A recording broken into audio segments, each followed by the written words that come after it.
तो आज समझते हैं हम प्लियोट्रॉफी कंसेप्ट। एनसीईआरटी का टॉपिक है। तो प्लियोट्रॉफी क्या होता है? Usually one gene control one trait, but one gene control more than one trait, it is a case of pleiotropy. इस लाइन का मतलब one gene control trait A, trait B, trait सी।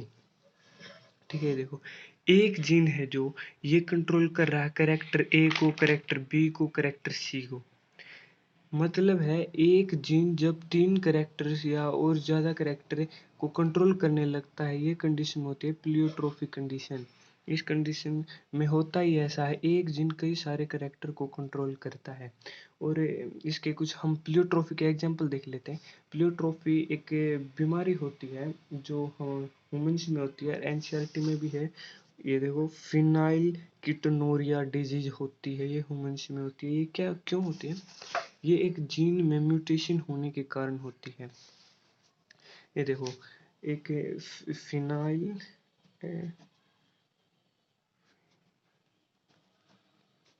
ये phenyl alanine ये phenyl alanine chemical होता है। ये क्या होता है? कन्वर्ट होता है टायरोसिन केमिकल में।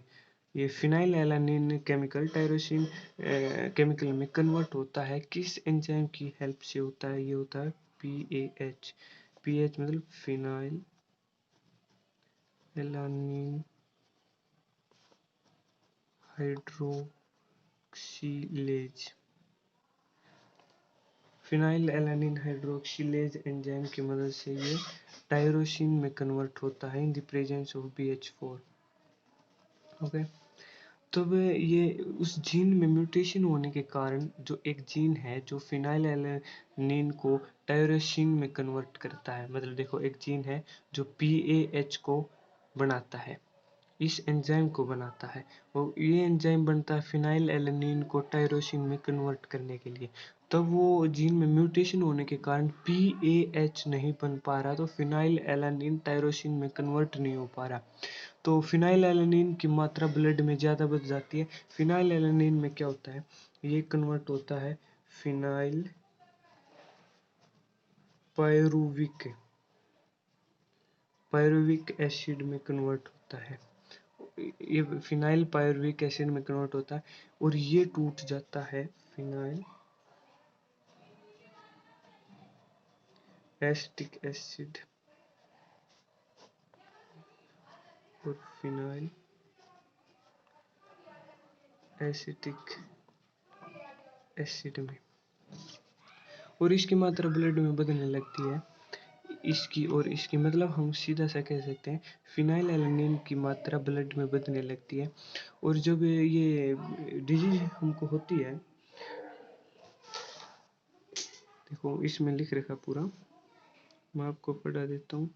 देखो phenyl which occur in humans, the disease caused by mutation in one gene that codes for the enzyme phenylalanine hydroxylase single gene mutation. This manifests in itself through phenotypic expression characterized by mental retardation and reduction in hair and skin pigments.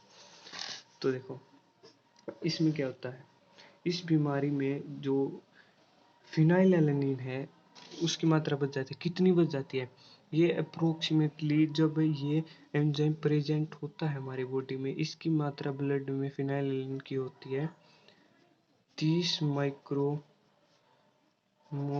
पर litre से लेकर 90 micromole पर litre तक होती है। और जब इसमें म्यूटेशन हो जाती है, पीएच एंजाइम नहीं बनता है, फिनाइलएलानिन की मात्रा ब्लड में 1200 माइक्रोमोल पर लीटर हो जाती है, बहुत ज़्यादा हो जाती है। इसके कारण हमारे ब्रेन की डेवलपमेंट नहीं हो पाती, एयर की ग्रोथ नहीं होती, अच्छी स्किन वाइट हो जाती है, बहुत सारी डिसएडवांटेज होती हैं इसकी इस एंजाइम ना बनने के कारण। और फिर एक और आपको बताता हूँ टायरोसिन कैटाबोलिज्म के बारे में बताता हूँ। देखो फिनाइल, ये देखो ये फिनाइलैलानाइन था।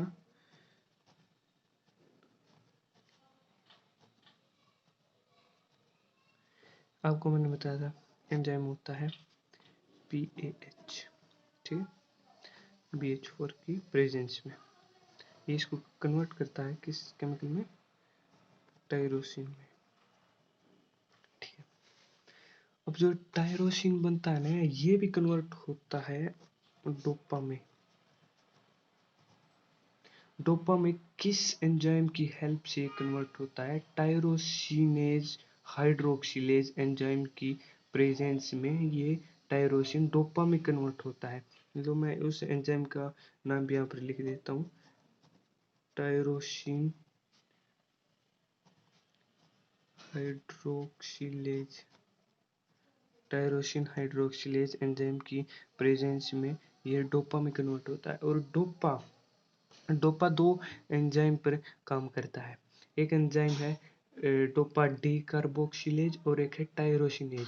जब एंजाइम डी कार्बोक्सिलेज आएगा तो ये बनेगा डोपामाइन, डोपामाइन रिलीज होगा। और जब टायरोसिनेज एंजाइम काम करेगा तो ये मेलानिन बनाएगा, ठीक है। और एक और बात बता दूं, ये देखो जो ये एंजाइम यहाँ पर था, जो मैं लिख भी देता हूँ, टायरोसिनेज एंजाइम यहाँ पर काम करेगा और D carboxylase, dopa D carboxylase tyrosinase, ये एंजाइम इस पे काम करेगा तो डोपामाइन बनाएगा और टायरोसिनेज काम करेगा मेलानिन बनाएगा। जब ये इसमें अगर म्यूटेशन हो गई और टायरोसिनेज एंजाइम बनना बंद होगा तो मेलानिन नहीं बनेगा, उस एक डिजीज आ जाएगी उसमें, एल्बिनिज्म। इस डिजीज की फॉर्मेशन हो जाएगी बॉडी में अगर ये टायरोसिनेज एंजाइम बनना बंद हो जाएगा। ये देखो अगर यहाँ पर टायरोसिनेज नहीं बना तो पहले ही पता हमें PKU बीमारी हो जाएगी, PKU यहाँ पर ही बंद हो जाएगा। और अगर टायरोसिनेज नहीं बना तो ये टायरोसिनेज मेलानाइन तो बनना ही नहीं है, ये अगर PKU हो तो एल्बिनिज्म तो पक्का है।